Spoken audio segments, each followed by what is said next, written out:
You're listening to Voces, Críticas, Critical Voices. I am your producer and host, Silvana Falcón. Today I'm talking to Isaí Ambrosio. Isaí is the director of the Davenport Resource Services Center and the inaugural activist in residence for UC Santa Cruz. A former farm worker, Isaí is a local activist and community leader seeking to find ways to support migrants, families, and others in need. As the activist in residence for UC Santa Cruz, he has spent this past quarter developing monthly workshop series for mothers in order to outline a holistic service delivery model for the DRSC that meets the needs of the entire family. His goal with this new project has been to strengthen the quality of relationships with families in North County through a better understanding of the intersections of gender inequality, lack of legal status, and limited English proficiency. Welcome, Isaí, to Voces Críticas. Thank you. So how does it feel to have spent a quarter here at UC Santa Cruz as the inaugural activist in residence? It has been a great experience. I have done a lot of activities here at UC Santa Cruz. First of all, being in this institution, it's a great experience. Going to the library, getting some books, meeting a lot of cool people, students, professors, it's a great experience. Some of the things I have done are class presentations. I have shared about myself and about my work with students and professors. I have met with students and professors as well outside the classroom where we have shared ideas and our experiences, so I have learned a lot from them. And also I have had office hours at Casa Latina, and so that has been another opportunity for students and teachers to meet with me so we can exchange ideas. And as you were mentioning, another aspect of the residency is the workshops that we've had. So far we've had 2 workshops, and this Saturday we'll have another workshop in Davenport. So why don't you share with us what's been going on with the workshops? So when I applied for the residency, I proposed to have 4 workshops for Davenport parents. And so after visiting some classes and learning a little bit more about the classes and the topics that they were talking about in the classes, in March, I put together, with the help of some students and my staff, workshops for parents. The first one we had was on March 2nd. And we brought parents to UC Santa Cruz for them to get to know the campus, walk around campus, and learn more about what their kids, their high school kids, what classes they needed to take in order to transfer to a 4-year college. So that was a great workshop because then the parents got an opportunity to ask questions about the classes that their kids needed to take. And that class was presented by a PhD student. So Isaí, what made you decide to apply to this residency? Well, when I read the description read like an internship, like an opportunity for someone to be here at UC Santa Cruz, hanging out at the school, having resources available, having access to the resources. And I said, this is a great opportunity for me personally and professionally. But it was here at UC Santa Cruz, which is a big, big institution. So I personally saw it as a great, great opportunity, and I really wanted to apply after I read the description. And I thought it was a great opportunity for me because I would learn more about some topics in the classes that I would visit. And also as director of the center, one of my duties is to do outreach in the community. So I saw it as a great opportunity to connect with the university, with students and professors so they could learn more about our agency, and I could learn more from the students and professors as well. So tell us a little bit about what the Davenport Resource Services Center does. Who do you serve? Where are you located? What are you trying to accomplish as a resource center? So the Davenport Resource Service Center is located 10 miles north of Santa Cruz, and we are part of a larger agency called the Community Action Board of Santa Cruz County, which started in 1965 after President Johnson declared war on poverty. He said, we're going to get rid of poverty in the United States. And so the Congress passed a law called the Economic Opportunity Act. So each county in the United States could apply for federal money and get rid of poverty in that specific county. So that's what we have been doing since 1965. Our final goal is to get rid of poverty in Santa Cruz County. So our program, the Davenport Resource Service Center, has been in operation since 1977, more than 40 years in the North Coast. And through the years, we've had several programs, including Head Start, food distribution, services for seniors and teens, cultural events, information and referral. Right now, we have about 19 second through 6th graders in our homework club. We have about 10 teens enrolled in our teen center. We have 12 seniors enrolled in our senior program. We have immigration legal services. We have food distribution 3 times per month. We have an emergency pantry for anyone who needs some extra food during the week. We're just a supporting center for the community. Now, you've been a longtime resident of this county. You've been educated here at Cabrillo College, Monterey Bay. Now you're the director of the Davenport Resource Services Center. You've seen this county and some of the hardships and challenges that it faces. I wondered if you could talk a little bit about, now from the perspective of being the director of the Davenport Resource Services Center, what are you seeing as sort of the challenges for families, the hardships for families that I think can become invisible given the beauty of the area? Oftentimes, the beauty can hide some of the challenges and obstacles that many of our residents here in Santa Cruz County are experiencing. I think that word, invisible, is a good word. I think for the larger community, for the state and the country, a lot of our families are invisible. And I think I would say our families, our clients, the people we serve, sometimes they feel like they're not really part of the community, even though they work in our communities, even though they pay taxes and their kids go to school here. I have seen that sometimes they do not feel part of the community. So that's one challenge. And sometimes as a result, they're invisible to the larger community. So that's part of our work that we do in Davenport, is to give them the tools, give them the information, the services, so they feel part of the community. And when you think about the issue of poverty, how are you assessing the situation of poverty in this county? Well, our agency is required to do an assessment every 2 years. It's required by the law. So every 2 years, we have to go out into the community and see how poverty looks like in our communities. So we do meetings, community events, surveys, focus groups, and so we can hear from the community how poverty looks like in our community. And then as a result, we have to propose a 2-year plan to fix that problem so we can get rid of poverty. For example, in the last couple of years, access to health has been a big part of what people have shared, discrimination as well against the LGBT community. And so those are the 2 major aspects that we learned in the last couple of years.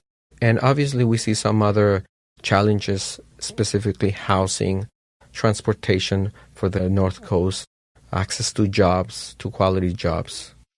And so when you think about your life and what surprises you about your own journey, could you have imagined this life for yourself? Like, what advice would you give your younger self about the journey that you were going to be on? Well, looking back, I think I never thought it would be so difficult to get through the school system. I think that's one thing I think about often, how, at least for me, English being my second language, how difficult it was to get through Cabrillo, the university and law school. I think it was a major challenge. And sometimes I often think, if I go back, would I do it again? And I doubt all the time. Sometimes I think maybe I wouldn't do it because it was hard. At the same time, I think about all the support that I received, which is a compliment. First of all, from my parents who supported me since I was a kid. And then when I came here, they helped me get through college. And then my wife. Just the support that I have received so far from my wife. Not only the financial support to get through college and law school, but also the emotional support where I share with her all the ideas that I have, all the plans that I have, like this residency, and she supports me. And so looking back, I don't know that I would have done it without her support and my parents' support. If I could go back in time and see myself, I would tell myself, don't be afraid to think big. I think I experienced that a lot growing up, especially moving to the United States. It was a big change, and I felt afraid many times because I thought I couldn't make it through school. I needed a better job, things like that, and I always stopped myself. So that's one thing I would say to myself, don't be afraid to think big, and also be thankful to your parents. I think it took me many years to be thankful to my parents because I didn't have the experience of being a parent. I really didn't know until I married and became a parent. Then I really thought about all the sacrifices that they made. They sacrificed their life and work for my brothers and I. And so did you have any particular teachers or mentors or counselors that maybe also helped you in the process of obtaining your education? Yes, I think as I look back, I remember a lot of professors who helped me get through school, who gave me a lot of advice that at the time didn't make a lot of sense. But as I recall now it makes a lot of sense. And I'm thankful that I met them. At Cabrillo, I met a professor named Stan Rushworth, who is an English teacher. And he would talk to me all the time. How are you? What are you working on? What are you going to study? And he would give me some advice. And I would respond and just answer his questions. In college, I had my advisor, Dave Reichert, who actually advised me to go to law school. Another professor, Maria Villaseñor, John Berteau. So they shared their stories with me, and I learned a lot from them looking back.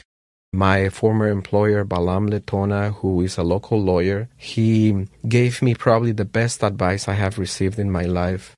He said a few years back, when you face difficulty, don't react right away. He said, think about what sort of reaction, what sort of feeling you are feeling at that moment. Identify it, put a name on it. Is it anger? Is it fear? Whatever. And then once you identify that feeling, try to now act based on knowing what that feeling is. I actually have a note in my office right after he told me this advice. And it says, think about what you're feeling right now. Identify it and then act. And sometimes it seems like I do the opposite. I just act and think about it afterwards. You're listening to Isaí Ambrosio. Isaí is the director of the Davenport Resource Services Center located in Davenport, California, and the inaugural activist in residence for UC Santa Cruz. Isaí, we're living in some difficult times. What is on your mind about the state of the world? And coupled with that, how do you remain hopeful and have dreams in a time that feels very difficult for many in our community? Yeah, you are completely right. We are living in difficult moments nationally and locally. I think what I try to do is, as I said, be thankful every day. Just look at my son, Diego, and just be thankful for having a kid like him, having a wife like Marisa. And in terms of my coworkers and the community, just be aware that we all are going through the same situation right now. And as manager, sometimes I have the chance to provide a space for them to talk, to express themselves, and sometimes I do listen to them and I let them share their story. I shared my story. So if that's something we can do or I can do, I'll provide that space for our clients, my coworkers, and my friends and our community. And in terms of the hopes and dreams that I have for the future, right now my big project is my family and my work. I have a 10-year-old son who's in 5th grade, and my wife Marisa is a 1st grade teacher. So that's my big project right now. We're, educating our son, educating ourselves about being parents, and just enjoying life. Unfortunately, we live in a world that has become violent, that has become unwelcoming for some people. And I think in terms of family dynamics, we have to remain hopeful that things are going to change. In the case of my family, our son, I try to provide that environment at home where he has the tools he needs to do his homework, a safe environment for him to have everything he needs, and just support him as he is, and just talk to him about the things that are happening in the world in a way that he understands it. Not to hide anything, but just so he knows what's going on from our perspective. And I think it's better for our kids to hear those stories from us than from other sources. What are your hopes and dreams for the communities, the families that you work with in Davenport? As service providers, we are always providing services. We're giving what the community needs. But I think we need to take it a step further and give them the tools so they have those tools and have them ready whenever they need them. So, Isaí, I wondered if you had any final comments that you would like to share? Well, I want to thank the university for this great opportunity. I have had a great experience here at the university. As I said at the beginning, just being here at the university, it's a great feeling having access to the library, having access to resources here at the university. I have learned a lot. That was one of the goals that I have, is to learn. Also, another goal was to share my story, my personal story, and the work that we do at CAB here with the university. So I think I have accomplished that. So I want to thank the university. I want to thank the Research Center for the Americas for the opportunity. Well, Isai, it's been such a delight to have you on campus all quarter, and we look forward to the new collaborations and possible synergies that will continue after the residency is over. Thank you very much. Thank you so much.